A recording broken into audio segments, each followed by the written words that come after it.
Sa daan patungo sa destinasyon, si Colleen ay nakakita ng maraming palatandaan na may pangalang Sisfanian's Deep Slips, pagkain ng Rest Onion at malakas na amoy ng alak ng Saspanian. Kaya tama ang impormasyon na ipinadala ng ahente kay Colleen sa kanyang nakaraang buhay.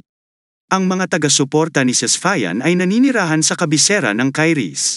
Nakatayo siya sa harap ng isang kalbong lalaki na may kasamang goatee na nangakong dadalhin siya sa isang bakanteng lugar. Tumanggi ang prinsipe. Kailangan niyang pumunta sa ika-4 na palapag nitong 2 palapag na gusaling ito.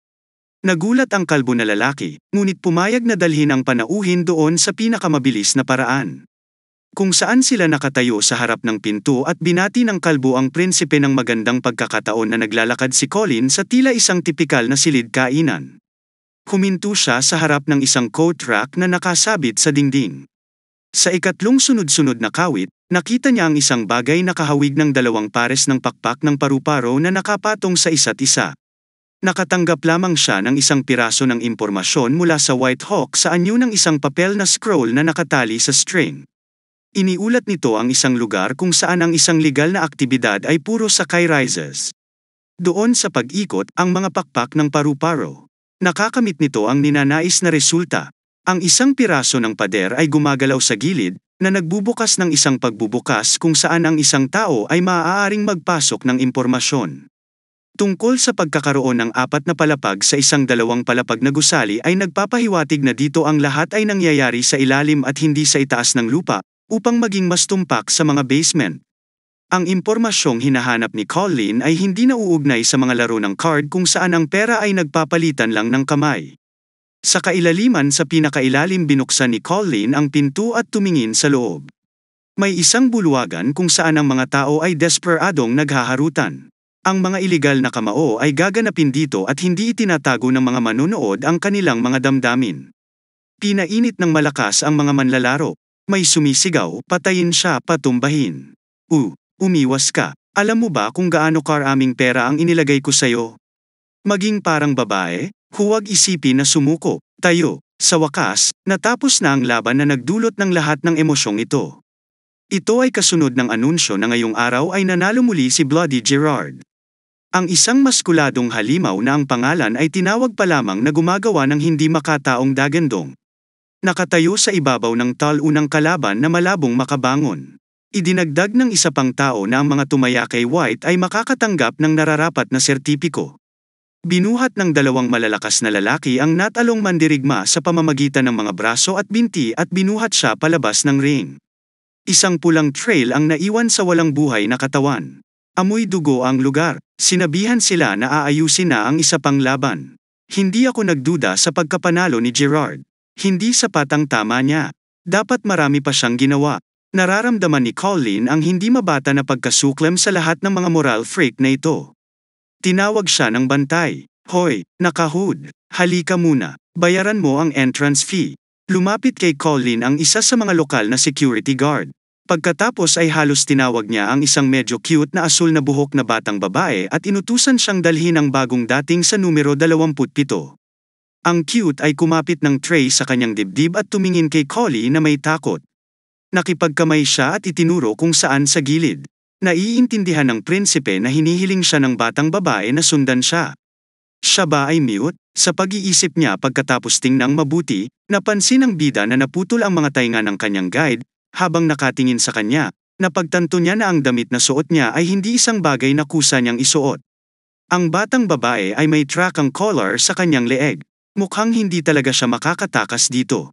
Itinuro ng batang babae ang kanyang daliri sa tray na may numerong 27. Nahulaan ni Colin na siya ay dapat maglagay ng pusta. Naiintindihan ng bida na dapat siyang maglaro hanggang sa makuha niya ang pinuntahan niya dito. Naglabas ng 2 barya at inihagis ang mga ito sa isang tray na hinati sa kalahati sa puti at itim na kalahati. Ang mga patakaran na nalalapat dito ay napaka-primitive. Masasabi nating wala pa talaga siyang alam sa taya. Pera may inaaway sa tabi mo. At kung manalo ang taong tinayaan mo, eksaktong doble ang makukuha mong pera. 3 florin ang nagiging 6 at ang 6 na ay nagiging 12. At sa gayon ay labanan pagkatapos ng labanan. Tinapos na ng announcement sounds. Ang match 10, puntle in 1 na may bakal na tuhod. Tinakpan ng mute na babae ang kanyang bibig sa takot. Ang mga tumitaya sa itim ay makakatanggap ng sertipiko bilang kapalit ni Colleen sa mesa sa harap nito na puno ng tambak na mga barya ay gumagawa ng isa pang taya. Iyan ay kung paano nagiging 1,536 na florin ang 3 florin. Malakas niyang sabi, pinagtitinginan siya ng mga tao at nagbubulungan ng hindi maintindihan. Sa kanyang sarili naman, iniisip niya na hindi lang pera ang pinunta niya, tumunog ang anunsyo. May last fight na tayo. Ito ay isang espesyal na labanan kung saan ang mga dibidendo ay binabayaran ng 4 na beses sa puting sulok. At si Sean Bluff-Faced, hanggang sa araw ay sinalungat siya ng walang talo na batang lalaki at sumisigaw si Colleen sa sorpresa. Dahil siya ito sa kanyang nakaraang buhay, kailangan niyang maghanap buhay sa pamamagitan ng pagsali sa mga santukan.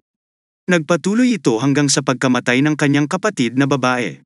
Iniharap na sa kanila ang mga kandidato. Ang host ay sumisigaw sa isang natatanging tinig mula sa nakaraan na kumikislap sa isip ni Colleen. Currie, gusto mo bang maging isang kabalyero? Hindi, gusto kong maging isang eskrimador. Ang espada ng iyong kamahalan. Huwag kang tumigil. Patuloy ang host. Pagpapakilala si Kiri bilang contender monastery sa araw na iyon. Ang host ng gabing ito ay simiga na ang manlalaban ay lalaban na balot ng benda ang kama o tumingin ng blanko sa malayo. Inilalagay ni Colleen ang buong bundok ng mga chips sa itim na kalahati ng tray. Lahat sa itim, pasigan niyang anunsyo. Ang mute na babae ay nakatingin sa kanya na may nakakatakot na mga mata, malalaking patak ng pawis na dumadaloy sa kanyang mukha. Nabaliw na siya, nagpasya siyang itaya ang lahat ng kinita niya sa pagtakbong ito. Malakas na pinag-uusapan ng audience ang ugali ng maswerteng lalaki na hindi pa nakikita dito. Ngunit sa pagtingin sa kalmadong mukha ng prinsipe, ang ilang mga tao ay nagsimulang maghinala na siya ay may nalalaman. Nagsisimula ng magkwento ang host sa nakakagulat na mga istatistika ng pagganap ni Kiri. 0% ng mga panalo, bagamat ang katwiran para sa manlalaban ay hindi pa siya nakahawak ng kahit isang laban. Maaangkin kaya niya ang kanyang unang tagumpay? Hay, ang daming pera. Bakit hindi mo isipin ang tungkol sa paglalagay ng lahat ng linya sa kanya? Nagmula ang isang boses mula sa susunod na lamesa. Isang matipunong lalaki na naka-white t-shirt ang nakaupo sa likuran niya. Pinayuhan niya si Collie na pag-isipang mabuti ito, dahil ang kalaban ni Curie ay malinaw na pinapaboran sa paparating na laban, si Little Currie. Ayon sa kanya, ay hindi pa nasasabak sa laban sa ring, hindi pinapansin ni Colleen ang nag-a-advise. Tinanong niya ang babae kung binilang niya ang mga chips na nilagay niya sa itim. Hindi pa rin nagpapahuli ang lalaki sa katabing table. Sa pagsisibing huwag mong sabihing hindi kita binalaan.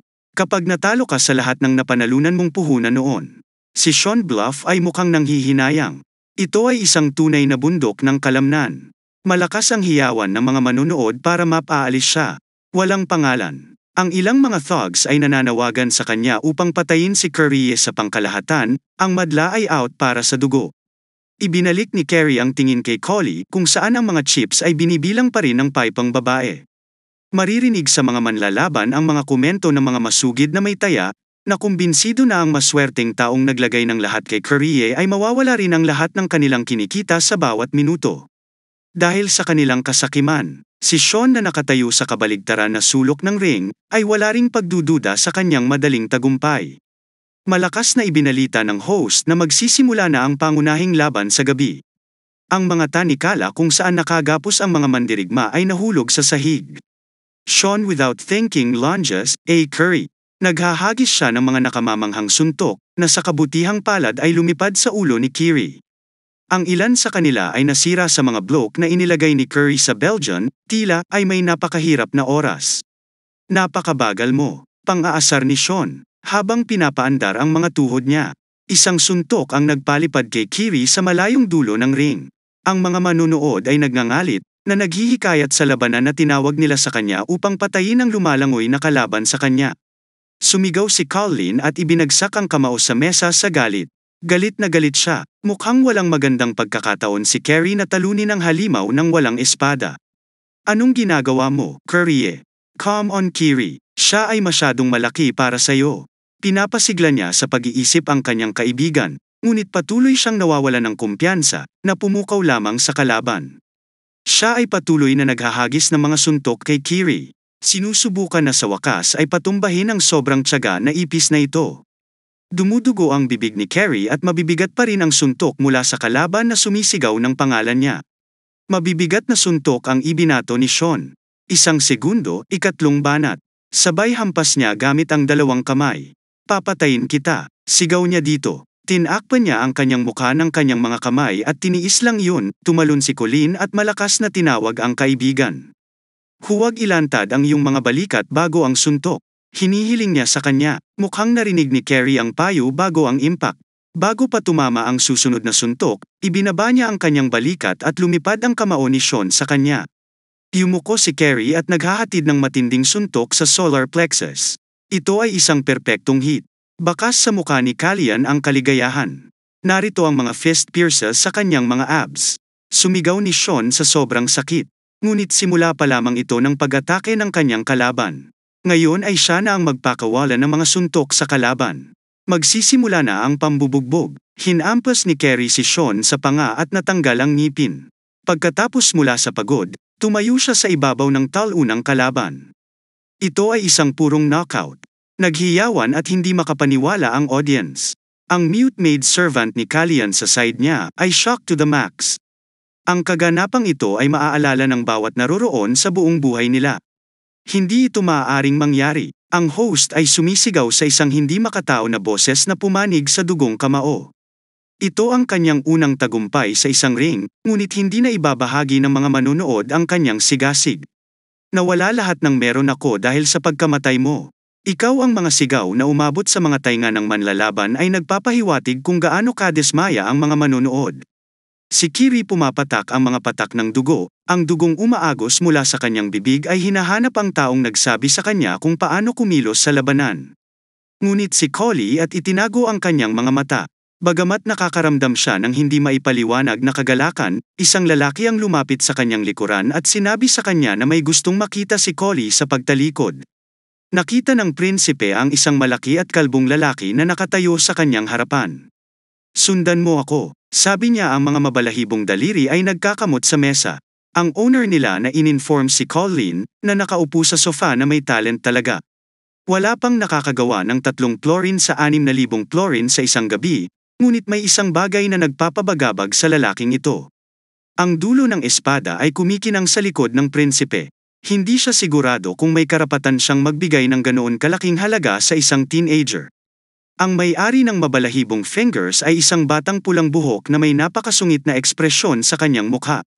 Ngumiti si Collie. Akala ko magpapanggap ka na sinusubukan mong makipag-ayos, sabi niya, na nagiging sanhi ng ibang tao. Upang mataranta, ngunit ikaw ay mas pipi kaysa sa iyong hitsura, siya ay patuloy na kumikislap ng isang gintong ngipin.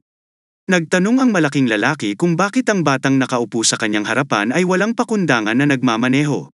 May tao ba sa likod nito? Hinihiling niya ang Collie at tinanggal ang kanyang hood at ipinakita ang kanyang mukha. Hinawakan ng prinsipe ang gilid ng hood, ngunit bago ito ibaba, nagbabala siya na kung ipapakita niya ang kanyang mukha, ang sitwasyon ay maaaring maging masyadong maislan para sa ibang tao. Ang red-headed jock, aniya, ay handa na para sa mga komplikasyon, lalo na't siya ay kalahating dosenang mahusay na sinanay na alipors kasama niya. Ang isa sa kanila ay humarap kay Colleen.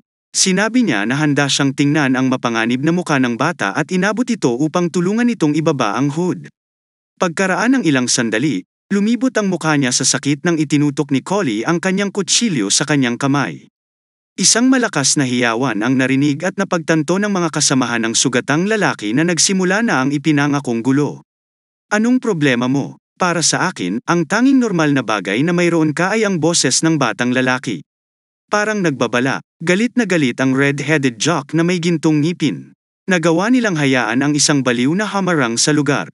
Sino ang gumagamit ng kutsilyo sa unang pagkakataon? Tingnan mo, sobra-sobra na ang pera para ibigay ng sabay-sabay. Ngunit kung maghintay ka ng kaunti, sinimulan niyang suyuin ang pagtawag. Ngunit ang huli ay pinaikot ang kanyang sandata sa paligid ng kanyang daliri ay nagpahayag na hindi niya kailangan ng pera. Gusto niyang kunin ang halimaw na si Kiri. Hindi pumayag si Red. Nagsimula lang itong kumita ng pera at hinding-hindi papayag ang may-ari na palayain siya. Ito ay walang katotohanan. Iniisip ng hamak na kapag binigay niya sa lalaking ito si Kiri, nasisiraan ba siya ng ulo? Wala na ba siya sa isip niya? Kahit gaano pa siya kagaling sa kutsilyo, mag-isa lang siya dito. At marami kami, kayang-kaya ka namin durugin. Patuloy na nilalaro ni Colin ang kutsilyo. Paumanhin, ngunit sa palagay ko ay hindi namin ito maibibigay sa'yo. Nagsisimula ang pulang buhok. Sinundan ng isang kidlat na suntok ang kutsilyong dumaan sa harap ng kanyang mukha at bumaba. Ilang sandali pa, nakaupo na ang jock sa sahig habang nakabuka ang pantalon sa baywang mula sa ilalim kung saan kita ang pink na salawal. Dapat ko bang kunin ang parehong 6,000 florin sa iyong buhay? Panunuya na sabi ni Collie. Iisipin mo ba ang pagsisimula ng isang normal na negosasyon? Ang mga puting magic ray ay dumadaloy sa paligid ng kanyang figura. Ang lalaking pula ang buhok, ay namumugto na ang mga mata sa nakakatakot na sigaw. Ito ay isang aura. Inutusan niya ang kanyang mga kasama na dalhin kaagad dito si Curie, at agad namang tumakbo palabas ng silid ang isa para gawin yon. Alam ni Kalia na hindi na niya magagawa ulit ang trick na ito. Ang katawan na ito ay hindi susuportahan ang gayong pagkarga, ngunit ang usapin ay dapat na tapusin. Bumalik yung medyo naubos kanina. Sinabi niya sa amo na nagkaroon siya ng problema dito. Ayaw niyang umalis dito nang wala si Hina. Si Collie na naka-shutters sa pangalan. Nadala siya ng isip sa kanyang nakaraang buhay at nakita ang mukha ni Curie, na nagsasabing pinili ng kanyang kapatid na babae ang kamatayan para sa kanyang sarili, at pagkatapos ay iniwan niya ang mga singsing dahil hindi niya mapapatawad ang kanyang sarili sa hindi pagprotekta sa kanya. Ang pulang ulo ay galit na galit sa kanyang mga paratang. Huwag mong ibigay sa kanya ang tungkol sa ate niya. Dalhin ang lahat ng gusto niya. Sigaw niya, nanginginig ang kanyang mga kamao. Ako na mismo ang maghahatid sa kanya. Sabi kay Call iyan ng isa. Gagawin namin ang lahat ng aming makakaya para matiyak na ligtas kang aalis.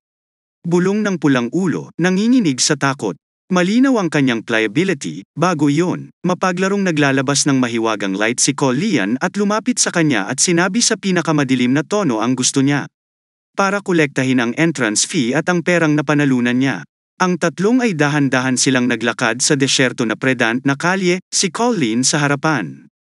Medyo nasa likod si Curie at Hina. Hinawakan niya ang braso ng kapatid. Takot na takot pa rin siya. Salamat sa pagtulong sa amin. Sabi ni Curie sa likod ni Lian na huminto siya. Pero bakit mo kami tinutulungan?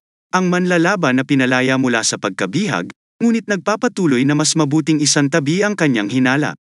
Puro ang kanyang intensyon sa kapatid na lalaki at kapatid na babae. Tingnan ng magkapatid ang bayani na lumingon sa kanila. Napagtanto nila na ito ay si Prince Colleen. Ito ay isang tunay na shock para sa mga kabataan. Napaluhod si Curie habang humihingi ng paumanhin kay Lian. Dahil sa hindi niya alam, ang mapangahas na tanungin ang kanyang intensyon.